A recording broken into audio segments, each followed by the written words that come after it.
Olá, crianças! Tudo bem com vocês? Eu sou a tia Angelina e hoje nós teremos mais uma aula da Escola Bíblica em Casa para os pequeninos da Igreja Batista Central de Poá. Primeiro, eu quero que vocês olhem o nosso mural de atividades. Olhem só como ficou lindo! Muito obrigada por vocês terem enviado o seu desenho. Continuaremos a estudar o livro de Neemias. Vocês se lembram da história de Neemias? Ele era o copeiro do rei e morava na cidade de Suzã. E ficou sabendo que os muros da sua cidade, Jerusalém, estavam destruídos e as portas queimadas pelo fogo. Neemias ficou muito triste, mas ele orou e foi falar com o rei para que pudesse se ausentar do trabalho e ir para Jerusalém reconstruir os muros. Neemias era um homem de ação e oração. Ele seguiu a direção que Deus estava dando e, ao se apresentar ao rei de Suzã, já sabia o que iria precisar. Olhem só o nosso primeiro versículo-chave. Então o rei, com a rainha sentada ao seu lado, perguntou-me: Quanto tempo levará a viagem? Quando você voltará? Marquei um prazo com o rei e ele concordou que eu fosse. Neemias capítulo 2, versículo 6. Neemias ainda pediu ao rei cartas para poder passar pelas cidades e madeira para reconstruir os portais dos muros da cidade e madeira para sua própria casa. E o rei concedeu tudo o que Neemias pediu e ainda mandou uma escolta de cavaleiros com ele. Isso está escrito no livro de Neemias, no capítulo 2, versículos 7 a 9. Neemias não sabia o que iria acontecer quando ele chegasse lá em Jerusalém. Ele não sabia o que estava esperando por ele lá, mas ele confiou na direção que Deus tinha lhe dado. Neemias orou e se manteve sempre calmo, mesmo diante dos problemas que a sua cidade sofria, e sem poder prever o que poderia acontecer. Mesmo sem saber o que o futuro lhe reservava, ele ficou confiante de que Deus cuidava de tudo. Jesus nos ensina a não vivermos ansiosos ou preocupados a respeito ao dia de amanhã, se nós iremos comer, beber ou se vestir. No Evangelho de Mateus, no capítulo 6, versículo 26, Jesus nos diz: Observem as aves do céu. Não semeiam, nem colhem, nem armazenam em celeiros.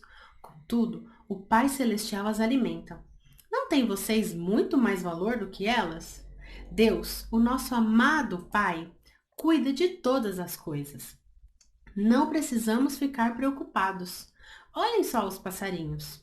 Não fazem uma plantação, não colhem a comida e a guardam no armário. E Deus cuida deles. Todos os dias eles se alimentam. E você tem muito mais valor do que um passarinho. Por isso, não precisa ficar preocupado, pois Deus, o nosso Pai, cuida de você. Voltando à história de Neemias, ele também era um homem muito perseverante. Você sabe o que essa palavra significa? Perseverante significa ser determinado, firme, decidido e insistente. Vamos falar mais sobre isso. Mas olhem só o nosso segundo versículo-chave. Feliz é o homem que persevera na provação, porque depois de aprovado, receberá a coroa da vida que Deus prometeu aos que o amam. Tiago, capítulo 1, versículo 12. Quando Neemias chegou em Judá, ele precisou falar com o povo para que todos começassem logo a reconstrução do muro. E o povo ficou animado em realizar esta grande obra. Mas havia 3 homens que não pertenciam ao povo de Jerusalém: Sambalate, o Horonita, Tobias, o oficial amonita e Gesem, o árabe. E eles começaram a falar coisas para desanimar a Neemias e todo o povo. Mas será que Neemias deixaria de ser persistente diante das afrontas desses 3? Na Bíblia, nós temos vários exemplos de pessoas que foram persistentes. E hoje eu quero falar só um pouquinho sobre a história do apóstolo Paulo. Paulo passou sede, fome, frio, nudez, mas venceu o bom combate, acabou a carreira e guardou a fé. Como nós podemos ler na segunda carta de Timóteo, no capítulo 4, no versículo 7. O apóstolo Paulo sofreu muito por amor ao Evangelho de Cristo. Ele apanhou, foi apedrejado, preso, sofreu 3 naufrágios e sempre foi perseguido por pregar a palavra do Senhor. Mas Paulo foi perseverante e insistente até o final. Ele sempre creu que Jesus estava cuidando dele, mesmo que as coisas não estivessem tão boas assim. Paulo nos deixa um ótimo exemplo de perseverança, confiança e fé em Deus.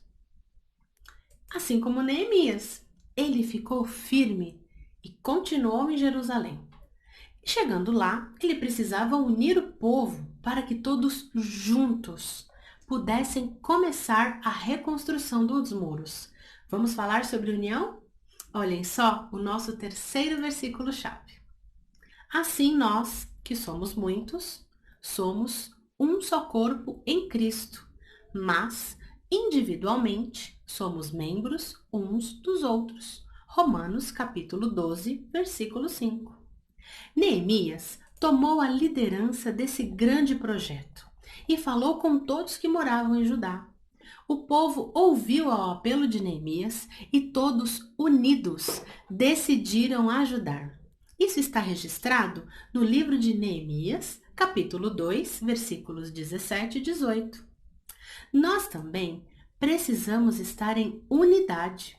Sim, depois que aceitamos a Jesus como nosso Senhor e Salvador, nós passamos a fazer parte de uma família, de um corpo.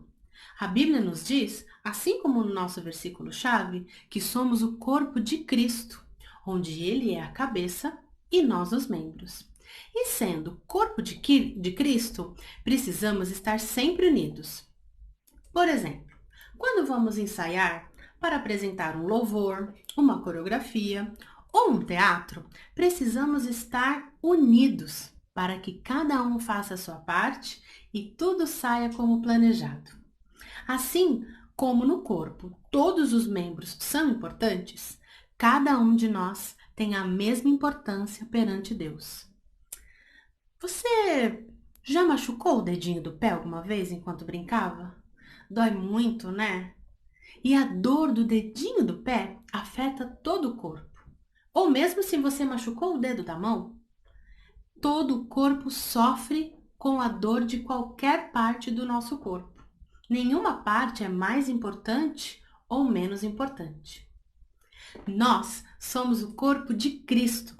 Quando algum de nós não está bem ou está machucado, todo o corpo sofre. Por isso, devemos estar sempre ajudando um ao outro. E agora? O povo estava unido para começar a reconstrução dos muros de Jerusalém. Mas será que a construção vai ser fácil? Ou será que vai ser difícil? E Sambalate, Tobias e Gesem? Será que eles ainda vão falar algumas coisas para tentar desanimar o povo? Vocês não podem perder as nossas próximas aulas. E como atividade de hoje, eu quero pedir que vocês desenhem, com a ajuda do papai e da mamãe, a silhueta do corpo, tá? Assim.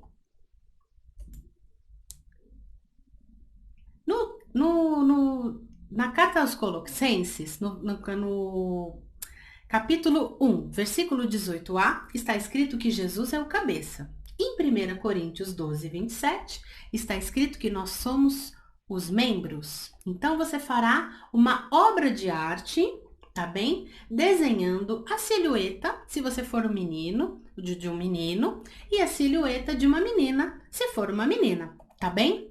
Faça uma obra de arte e envie para nós, tá? Faça bem colorido, peça para o papai ou para a mamãe tirar uma foto e envie para o nosso e-mail, ministério.infantil.ibcp@gmail.com. E a gente vai ficar muito feliz de receber todos os desenhos. E semana que vem, a sua atividade poderá passar aqui no canal. Fiquem com Jesus e até mais!